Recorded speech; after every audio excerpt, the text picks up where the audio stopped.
The best workout isn't necessarily the workout that is actually the best. The best workout is simply a workout you can stick to, because what's the point of knowing what the best workout is if it's way too difficult for you? So planning beforehand, before you even know what it's going to be like, is unnecessary and probably just a way of you procrastinating. Whereas with the last group, 91% of those participants managed to continue exercising. Most of us started trying to develop ourselves because there were certain goals that we wanted to reach, which is why today I'm going to go over 5 mistakes we usually make when it comes to setting goals. Now, the first mistake would be setting goals that are too high, because then it's extremely easy for us to feel disappointed if we have too high expectations of ourselves. Even when we do something that is already in the right direction, just not as good as we actually expected of ourselves, what we're then doing is punishing ourselves instead of rewarding ourselves for that action. And if you know anything about how to build good habits, the habit loop always consists of the cue, the routine, and the reward. So if you punish yourself instead of rewarding yourself for the action you're taking simply because you think it wasn't good enough, then it's going to be very, very difficult for you to actually build that new habit. And then the second mistake would be focusing on results. Because we can never predict with a 100% accuracy rate how exactly we're going to do. We're only going to find out once we're going through the process. And we can only control our results indirectly, whereas the action we can take, that is something we can control directly. And another reason why you don't want to focus on results is that, for example, when it comes to working out, you only see results after you've made effort for a long time. It takes a long time before you see the first results. The very first time you work out, you don't simply work out and don't come home with already so much weight that you've already lost, or 6-pack abs. It simply doesn't work that way. And if we only pay attention to the results, then we're going to disappoint ourselves even though we're taking action. And there's no point only focusing on results, because there's no way that we can get results without doing the process in the first place. And then the third mistake most people make when it comes to goal setting is that they set their goals too vague. They say, my goal this year is to eat healthier, to exercise more. And the reason why that is bad is because implementation intention, so basically saying what you're going to do when, having these implementation intentions is extremely effective for getting yourself to actually stick to your habits. So, for example, in a study in which participants wanted to build the habit of going to the gym, they had 3 groups. One simply was a control group.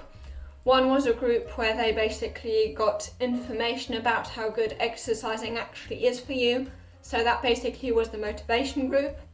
And then with the last group, they wanted to make sure that they were just as motivated as the second group, because they thought if they didn't have this motivation, they'd have a disadvantage.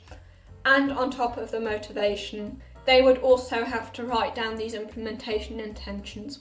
And it turned out that, well, first of all, the first very surprising finding, the motivation group actually had no advantage over the control group. Both the control group and the motivation group, only 38% of those participants continued to work out.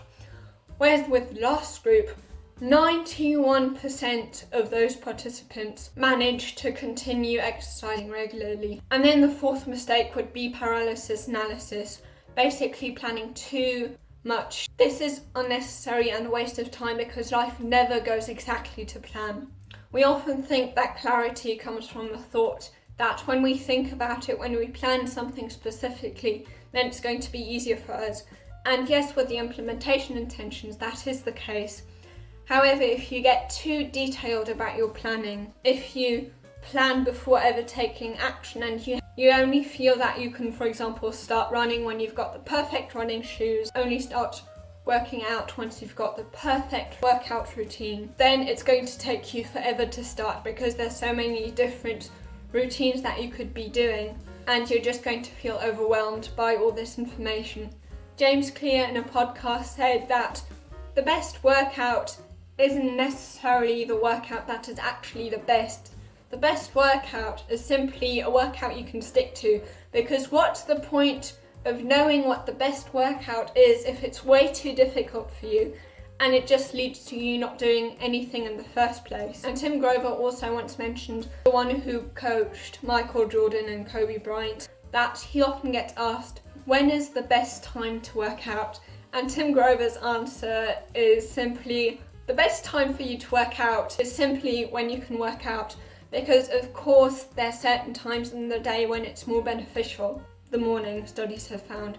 But if you haven't got time in the morning, or if you can't manage to get yourself to do so in the morning, then doing it in the evening is better than not doing anything. So you might as well do it later on in the day if that is the only thing you can actually do. Clarity doesn't come from thought, it comes from engagement. You don't know what your results are going to be or how it's going to unfold until you've started. So planning beforehand, before you even know what it's going to be like, is unnecessary and probably just a way of you procrastinating. And this is why David Allen, in his book Getting Things Done, talks about how important it is to only have the next step in mind. What is the next thing you're going to do? So that you're not too overwhelmed with planning and don't procrastinate for too long. And then the fifth mistake most people make is that they don't expect setbacks. In general, many studies have found that we always tend to think that our future selves are better than we are now. And I mean, probably you can also relate to this.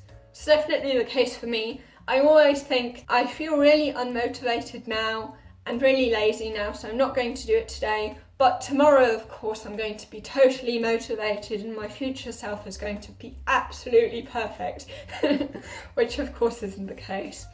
And I think the reason is that we tend to think that our future selves don't suffer as much from delaying gratification as we do in the present, which of course isn't true.